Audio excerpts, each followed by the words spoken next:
आदाब viewers, catch up cricket का नया एपिसोड में हूं डॉक्टर हफीज अवान। साथ देंगे तौसीफ सती ऑकलैंड न्यूजीलैंड से। सती साहब, पाकिस्तान ने मैच भी जीता और सीरीज भी जीती और पाकिस्तान पहली टीम बन गई है जो श्रीलंका में सबसे ज्यादा सीरीज जीतने की हकदार ठहरी, यानी कि 5 दफा। इसके अलावा इंग्लैंड ऑस्ट्रेलिया ने 4-4 दफा जीती हैं, बाकियों ने किसी ने 2 किसी ने 1 दफा जीती है। लेकिन पाकिस्तान सरे फहरिस्त आ गया है और साथ साथ उन्होंने जो रैंकिंग है इस वक्त स्टार्ट हुई, अभी पहले ही साइकिल के पहले ही मैचेस चल रहे हैं, पहली सीरीज खत्म हुई तो पाकिस्तान टॉप पर भी पहुंच गया, यानी कि फिर से नंबर 1 हो गया है टेस्ट रैंकिंग में। चले जी, तो क्विकली मैच पे आते हैं सचिन साहब। सबसे पहला मोस्ट कंट्रोवर्शियल सवाल अवाम की नजर में और जुगादरियों की नजर में, सहाफियों की नजर में, वो ये है कि बाबर आजम की कप्तानी पर अब तो कोई मसला नहीं है ना। बहुत सारे उन लोगों को जिन्होंने कहा था कि बाबर को कप्तानी नहीं आती, हमने मैच जीत लिया, हमने सीरीज जीत ली, वो भी 2-0 से व्हाइट वॉश कर दिया। तो क्या ख्याल है, बाबर की कप्तानी इसमें कोई निखर कर सामने आई, इंप्रूव किया उसने, या ऐसा ही होना था? आई थिंक जब पॉजिटिव्स देखें तो वो ये हैं कि उनकी फील्ड प्लेसिंग्स वगैरह बहुत बेहतर थी पहले से। यानी कि जिस तरह इंग्लैंड के खिलाफ हम स्ट्रगल कर रहे थे ना कि उसको समझ नहीं आ रही थी, तो इनकी फील्ड प्लेसिंग्स बेहतर थी, कुछ प्लेयर्स को ट्रैप करके आउट किया विच वाज प्रीटी गुड। मेरा ख्याल है कि डिफरेंस पाकिस्तान की टीम में कप्तानी का तो है, लेकिन साथ ऑब्वियसली इसमें भी कप्तान का हाथ तो होगा थोड़ा बहुत, लेकिन जो कैचिंग है ना, हमारी कैचिंग बहुत इंप्रूव हुई है। पहले मतलब इस तरह की कैच हम कभी नहीं पकड़ते जिस तरह इस मैच में इन मैचेस में पकड़े हैं, और प्लेसमेंट वगैरह इट्स अ लॉट बेटर। यानी कि मतलब रन यहाँ पे वो एग्जाम्पल दूंगा कि ऊपर से मार रहे थे तो उन्होंने लॉन्ग ऑन नहीं रखा, उन्होंने मिड ऑन को थोड़ा सा पीछे कर दिया और वहां पे आउट हो गया एक बंदा ना। तो I think overall strategically a lot better. लेकिन हमें मेरे ख्याल है कि ज्यादा सेलिब्रेट इसलिए नहीं करना चाहिए कि Sri Lanka played way below average. अच्छा, यानी कि एक डिप्लीटेड टीम थी आपके ख्याल में, और उनका जो कॉम्बिनेशन वैसे बाहर अगर देखा जाए सब श्रीलंका, मतलब combination of youngsters plus senior players और ऐसा सेटअप, और वो भी श्रीलंका में खेल रही हो, गाल में पहला टेस्ट, दूसरा कोलंबो में। तो इन्होंने सेटअप तो ऐसे ही लगाया हुआ था, ट्रैप जैसे वो करते हैं कि पहले गाल में, चूंकि उनकी वो बड़ी जबरदस्त किस्म की विक्ट्री ग्राउंड है और उसमें बड़े आराम से पकड़ लेते हैं बड़ी बड़ी टीमों को वो। तो ऐसा क्या हुआ कि वो क्यों इतने वीक नजर आए अपनी ही ग्राउंड, अपनी ही कंडीशंस में? अच्छा, असल में बताइए डॉक्टर साहब, हमें सारे अंदर की बात तो पता नहीं है, लेकिन मैं गेस करूंगा कि जिस तरह एक टाइम में पाकिस्तान की बड़ी स्ट्रांग टीम होती थी और हार जाती थी ना, तो उसमें I think behind the scenes issues चल रहे होंगे। क्योंकि आई डोंट नो कि हमारे सामईन साहब को पता है कि नहीं, अभी जिस तरह वर्ल्ड कप क्वालिफाइंग हुआ था ना, तो उसमें एंजेलो मैथ्यूज को ड्रॉप कर दिया था इन्होंने। ठीक है, तो टेस्ट मैच में उनको रखा हुआ है, तो I think there is a little bit of something going on behind the scenes. और क्योंकि he is a strong character in the cricket setup in Sri Lanka, right, क्योंकि 10-15 साल से खेल रहे हैं और पॉलिटिकली भी I heard he is linked. तो आई गेस कि they might be the overall environment of the dressing room might not be ideal, क्योंकि वो पकड़ लेते हैं, आपकी बात बिल्कुल सही है, लेकिन वो कहीं से उनकी वो फाइटिंग स्पिरिट लग ही नहीं रही थी ना, टीम, वो श्रीलंका टीम लग ही नहीं रही थी। इंडिविजुअल्स खेल रहे थे but they were not playing as a team, जो मुझे देखने से लगा। तो आई गेस कि they might be things going behind the scene that probably didn't have. ठीक है। अच्छा, बाबर आजम की ही हम दूसरा सवाल भी उन्हीं के मुतालिक है। वो ये कि बाबर आजम की टीम तो बिल्कुल जीती 2-0 से। अब वो जब अब जीत जाते हैं तो all is well that ends well, सारा कुछ छुप जाता है, उसके पीछे खामियां भी बहुत सारी छुप जाती हैं और हम सारे नारा मस्ताना बुलंद करते हैं, इसमें कोई शक नहीं। लेकिन बाबर आजम की अपनी परफॉर्मेंस पे एक तो जरूर बताइएगा, और खास तौर पर परफॉर्मेंस के साथ साथ उनका जो आउट होना है एक ही फैशन में बार बार, वो क्या मसला है? आप चूंकि कोच भी हैं तो आप उस हवाले से भी जरा रोशनी डालिएगा कि आखिर उनको वहां क्या स्ट्रगल कर रहे हैं कि जहां से वो बार बार एक ही जगह से आउट हो रहे हैं। अच्छा, अगर आपने देखा होगा कि अब्दुल्ला शफीक भी ना इस तरह आउट हो रहे थे पहले, ठीक है, लास्ट ईयर भी और अभी भी ना, तो उसमें यह है कि ऑब्वियसली बाबर आजम थोड़ा सा बैट पीछे से लाते हैं और बैट स्विंग से खेलते हैं। तो एशियन कंडीशन में ये होता है कि स्पिनिंग कंडीशंस में जो बॉल स्पिन नहीं होता वो ज्यादा खतरनाक होता है, समझ रहे हैं, क्योंकि you are plying for the spin. तो हो ये रहा है कि वो बैट एंड पैड खेल रहे हैं, बैट को आगे नहीं ला रहे पैड से। तो ठीक जिस है। तरह यूनुस खान हमारे थे, बड़े अच्छा इस तरह के बॉलर्स को खेलते थे। Herath was 10 times better than Jayasuriya, right. Hmm. तो वो उसका भी यही था कि उसका सीक्रेट वेपन ये होता था कि गेम टर्न होते होते टर्निंग विकेट पे सीधा आ जाता था, लेकिन ट्रेजेक्ट्री सेम होती थी। तो यहाँ पे भी वही है। तो बाबर आजम जो है वो बैट पैड के साथ खेल रहे हैं, बैट आगे नहीं ला रहे पैड से, एंड वहां पे थोड़ा सा वो फंस रहे हैं। लेकिन I am sure he would have coaches around, but ये बड़ी कॉमन वो है। Kevin Pietersen left arm spinners पे पहले फंसते थे इस तरह, फिर उन्होंने भी अपनी टेक्निक थोड़ी सी चेंज की और बल्ला आगे लाए पैड से। अच्छा, तो जैसे आपने अब्दुल्ला शफीक की भी बात की, मैं ज़ैली सवाल एक आ गया ज़हन में कि अब्दुल्ला शफीक ने अभी मेरा ख्याल थोड़ा चार्ज करके खेला है ना, आगे आगे बैट तो आगे लाए रहे, साथ उसके उन्होंने कदमों का इस्तेमाल भी किया, उनको चार्ज भी किया, 6 भी मारे, सामने भी मारे। तो क्या ऐसा ऐसा भी हो सकता है कि कोई अपने उस फ्रेम से बाहर आने के लिए batsman all of a sudden attack शुरू कर दे और बैट्समैन की लाइन लेंथ को खराब करके उस पर हावी हो जाए? या ये स्लो प्रोसेस है जो आराम से सीखना पड़ता है आपको? डॉक्टर साहब ये वाला जो विकेट था ना, हर विकेट का एक अपना वो होता है ना, ठीक है? तो ये विकेट जो था ना, नॉर्मल अगर आप श्रीलंका या इंडिया में, पाकिस्तान में जो टर्निंग विकेट्स हैं, तो वहाँ पे आप 90-95 किलोमीटर तक टर्न कर सकते हैं शार्प, राइट? तो ये विकेट जो था ना, वो इसमें अर्ली 80s में आपको ज़्यादा टर्न मिल रही थी। तो अर्ली हुँ, 80s का मतलब है कि आपने बॉल को फ्लाइट देनी है, ठीक है? ठीक है। तो जैसे ही बॉल को फ्लाइट दी तो आप कदम यूज़ करें। तो अब्दुल्ला शफीक ने जो पेस थी ना, जहाँ पे उनको थोड़ा-सा स्लो गेंद मिला, उन्होंने कदम हुँ, यूज़ किए। And that's the difference between error and non error. Like error ये हो जाता है कि अगर आप छोड़े हुए बॉल को क्रीज से खेलेंगे तो आप फंस जाएंगे। हुँ, तो हुँ, जहाँ हुँ, पे वो क्योंकि जयसूर्या भी ऑब्वियसली वर्ल्ड क्लास बॉलर्स हैं, तो उसमें ये होता है कि स्पिनर को पता लग जाता है। जिसने अबरार था ना फर्स्ट इनिंग में, तो शुरू में उसने पहले 13 ओवर में कोई आउट नहीं किया, but he was operating close to 90 miles, 90 हुँ, kilometres, right? But as soon as he got into early 80s, वहां पे उसको विकेट मिलना शुरू हो गए। तो अब उसमें यही है कि अब्दुल्ला शफीक ने जो विकेट की, अब यहीं पे अगर शार्प टर्न हो रहा था तो वो कदम यूज नहीं कर सकते थे, ठीक है? हुँ, लेकिन जो टर्न हो रहा था वो अर्ली 80s में हो रहा था, और अर्ली 80s का मतलब है कि बॉल को थोड़ी सी फ्लाइट देनी है। तो I think hmm, he played quite smartly. एक चीज होती है कदम यूज करना, और एक चीज होती है डेप्थ ऑफ द क्रीज। तो जब 80 पे कोई गेंद कर रहा होता है ना, तो थोड़ा सा भी अगर आप समझ लें कि चेंज भी गेंद गुड लेंथ से पीछे पड़ गया, हुँ, आपने फॉरवर्ड प्रेस करके पीछे चले जाना है। तो I think hmm. He was not only using the feet, but he was also using the depth of the crease as well. तो he I think manipulated it really well. ठीक है। अच्छा, इसी के साथ-साथ ही चूँकि हम बाबर की बात कर रहे हैं, तो साथ चूँकि उनको आउट करने वाले जयसूर्या हैं मोस्ट ऑफ द टाइम, तो जयसूर्या वैसे तो ख़ैर हमने शुरू में मतलब पिछले एपिसोड के शुरू में बात की थी कि जयसूर्या हैं जो फ़ाइफ़र लगाने के बड़े मतलब मशहूर हैं, हर मैच में फ़ाइफ़र लगाते हैं। तो इस दफ़ा वो उस रंग में नज़र नहीं है, हालाँकि अगर देखा जाए तो लास्ट इनिंग में उन्होंने 52 पॉइंट समथिंग ओवर्स किए, जो कि ऑलमोस्ट हाफ ओवर्स हैं पूरी इनिंग का। तो लेकिन वो क्यों कामयाब नहीं हो सके फिर अपनी कंडीशंस में भी? क्या उनको उस तरह से वो टर्न नहीं मिल रहा था या वो पाकिस्तान ने उसको बेहतर तरीके से मैनेज किया?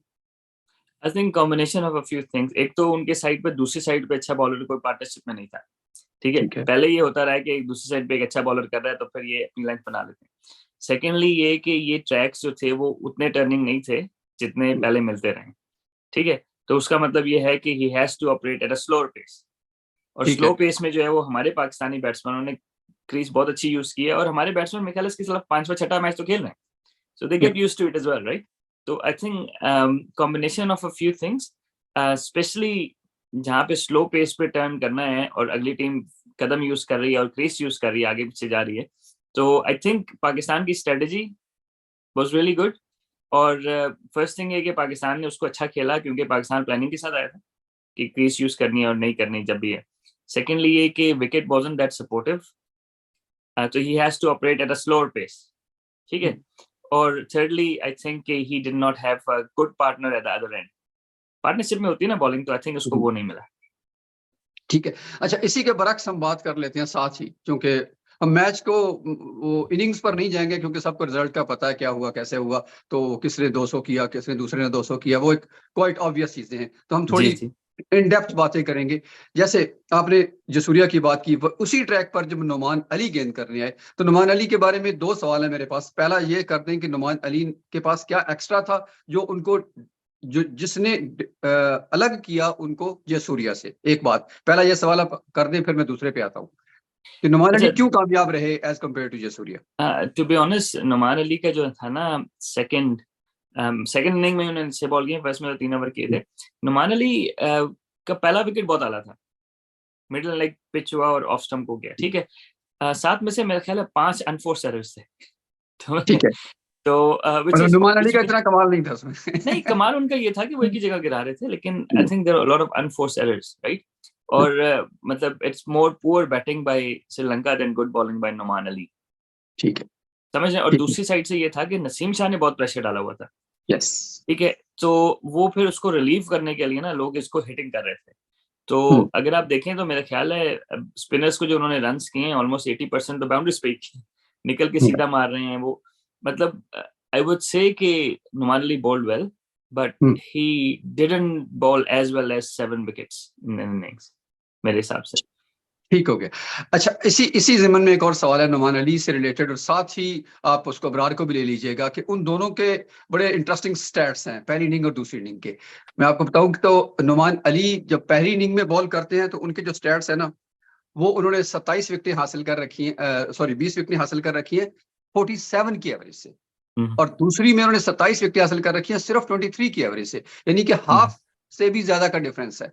तो इसकी क्या वजह है? और इसके बरक्स अगर अबरार को देखा जाए तो पहली में 23 है और दूसरी वाली में 38 है, बिल्कुल एक दूसरे के अपोजिट है विकेट एवरेज की अगर बात की जाए। तो क्या वजह है कि नुमान अली पहले में कामयाब नहीं हो पाते, सेकंड में ज्यादा कामयाब हैं, और अबरार इसके बिल्कुल उलट है? इसकी क्या वजह हो सकती है आप?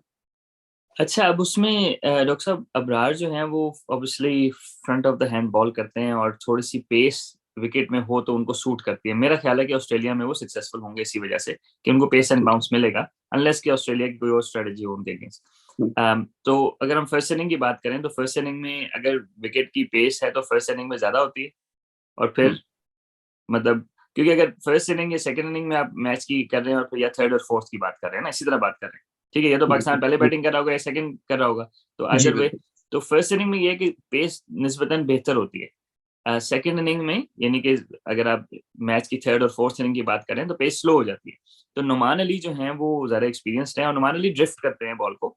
तो वो कहने का मकसद ये है कि जब स्लो पेस हो जाती है तो ड्राइव करना, शॉट मारना थोड़ा सा मुश्किल हो जाता है, और नुमान अली वहां लोगों को आउट करते हैं।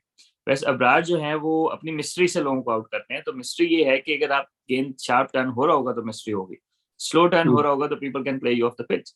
तो आई गेस कि that's a huge factor in. और अबरार को ऑब्वियसली स्ट्रेटजीज चेंज करनी चाहिए सेकंड इनिंग्स के लिए, क्योंकि he can't be bowling the same way. एक और चीज हो सकती है कि नुमान अली बहुत ज्यादा फर्स्ट क्लास खेले हुए, अबरार नहीं खेले हुए, तो नुमान अली जो है वो he is used to it. Abrar की एनर्जी लेवल शायद थोड़ा लो हो जाता है क्योंकि वो जिस तरह बॉल करता है he needs lot more weight transfer into the bowling. और वो फर्स्ट इनिंग में तो होता है, लेकिन सेकंड इनिंग में आई गेस कि वो थक भी जाते हैं शायद, he is not used to play a lot of 4 day cricket. So I think इनको ये फैक्टर्स दो हो सकते हैं मेरे हिसाब से। ठीक है। अभी एक मतलब बैटिंग के हवाले से भी अगर बात कर ले, ये तो बॉलिंग की थी, सॉरी पहले बॉलिंग का एक और क्वेश्चन है मेरे पास, वो भी साथ ही ले लीजिएगा, वो पेसर्स के मुतालिक है। आगा को हम इसमें फिलहाल इंक्लूड नहीं कर रहे बॉलिंग में क्योंकि उन्होंने कम बॉलिंग की है, उसकी जरूरत भी पेश नहीं आई। इवन शाहीन शाहीन ने भी कम बॉलिंग की है कंपैरेटिवली। हो सकता है कि पाकिस्तान को वैसे अंदाजा हो गया था कि हम आउट कर लेंगे तो उसको गैर जरूरी जोर लगवाने की जरूरत नहीं है, उसको सेव कर लिया जी, शायद ये हो बैकअप माइंड में। बहरहाल नसीम शाह ने खूबसूरत गेंदें की। तो नसीम शाह और शाहिन शाह अफरीदी दोनों को अगर कंपेयर करें तो मतलब नसीम शाह ने ज्यादा गेंदें की, खासतौर पे कल जो लास्ट इनिंग थी उसमें उनका रेजिलियंस भी, पेस भी, और 140 प्लस पे जा रहे थे। और वो मतलब एक नजर आ रहा था कि, और वो अनलकी भी बहुत रहे कि बहुत अच्छी बॉलिंग के बावजूद उन्होंने विकेट्स पहले 7 में से, चूंकि 7 के साथ ही नुमान ने ले ली तो उनको विकेट नहीं मिली, लेकिन आखिर में उन्होंने तीनों बोल्ड किए। तो वो उनकी वो अंदर नजर आ रहा था कि ही वांट समथिंग। और एक वक्त ऐसा भी आया कि एक ओवर में शायद आपको याद होगा कि 3 दो एलबी लगातार रिव्यू हुए, 3। एलबीडब्ल्यू, और तीनों ही मतलब एक दफा पाकिस्तान ने लिया, वो बाहर निकल गई, फिर 2 श्रीलंका ने लिए, उनके हक में चले गए। तो तीनों बॉलें नसीम शाह की थी, 3 लगातार बॉलों पे। तो वो थोड़ी फ्रस्ट्रेशन तो हो गई उनको। खैर सवाल ये था बेसिकली कि उन दोनों की बॉलिंग को आप कैसे देखते हैं, और इन विकेट्स के हिसाब से जो ज्यादा टर्नर होती हैं आमतौर पे, लेकिन उन्होंने हर चीज इस्तेमाल की जो फास्ट बॉलिंग की खूबसूरती होती है मेरे ख्याल में। अब आप बताइएगा कि नसीम शाह ने क्या एक्स्ट्रा किया शाहीन से इवन? अच्छा डॉक्टर साहब, इन विकेट्स में थोड़ी सी ज्यादा पेस थी इन ट्रेडिशनल श्रीलंकन विकेट्स के हिसाब से, तो विच वाज अ प्लस ना, क्योंकि बाउंसर पे भी लोग आउट हुए हैं, नॉर्मली बाउंसर कैरी नहीं करता। तो नसीम शाह का ये था कि उनका एक तो एक्शन बहुत स्मूथ लग रहा था और रिदम बहुत अच्छा लग रहा था। Shaheen Shah Afridi second third spell में थोड़े से वो कोऑर्डिनेशन जो था ना उनका, बॉडी वेट ट्रांसफर उतना अच्छा नहीं था, और you can see that because he is coming from an injury और थोड़े से टेंटेटिव भी हैं, और मेरे ख्याल है पाकिस्तान भी उनके वेट लोड को मैनेज कर रहे हैं। जहां बात आई नसीम शाह की तो वो रिवर्स कर रहे थे, and that was really good. या क्या कहते हैं वो जो उनका गेंद, और जैसे एलबीस की बात की तो वो एक दो पे तो मुझे शक हुआ कि अगर बॉल ट्रैकिंग शायद गलत तो नहीं है, क्योंकि वो जिस तरह उन्होंने लगे गेंद, जी, और वो बिल्कुल फिर साफ बॉल तौर पे लास्ट ट्रैकिंग। वाले पे बिल्कुल लग रहा था, या बिल्कुल। हाँ, तो या वो आई डोंट नो, लेकिन आई थिंक कि वो अब उनको ये है कि जो अच्छी टीम है उनके खिलाफ ये क्योंकि रिवर्स वो कर रहे थे, विच इज अ प्लस, क्योंकि कोकोबुरा से रिवर्स आसानी से नहीं होता। ड्यूक्स रिवर्स हो जाता है, कोकोबुरा इतने आराम से नहीं होता, तो रिवर्स कर रहे थे, which is a huge plus for Pakistan, क्योंकि ऑस्ट्रेलिया में तो आपको पता है कि फ्लैट विकेट्स होते हैं, बाउंसी विकेट्स होते हैं, लेकिन रिवर्स अगर कर सकते हैं आप तो। और ये विकेट भी मतलब उस हिसाब से इसने बहुत जान से गेंद किए और अच्छे गेंद किए। मेरा ख्याल है कि Pakistan could have afforded to a third medium pacer somehow, लेकिन ऑब्वियसली दो स्पिनर खिला रहे थे और एक स्पिनर हमारा पहले इनिंग में गेंद करता और एक दूसरी में करता, तो इस वजह से शायद हम नहीं खिला सके। लेकिन वो विकेट फास्ट बॉलर्स के लिए इतने बुरे नहीं थे, ये विकेट नॉर्मली इतने मतलब श्रीलंका में इतने सपोर्टिंग विकेट्स नहीं मिलते।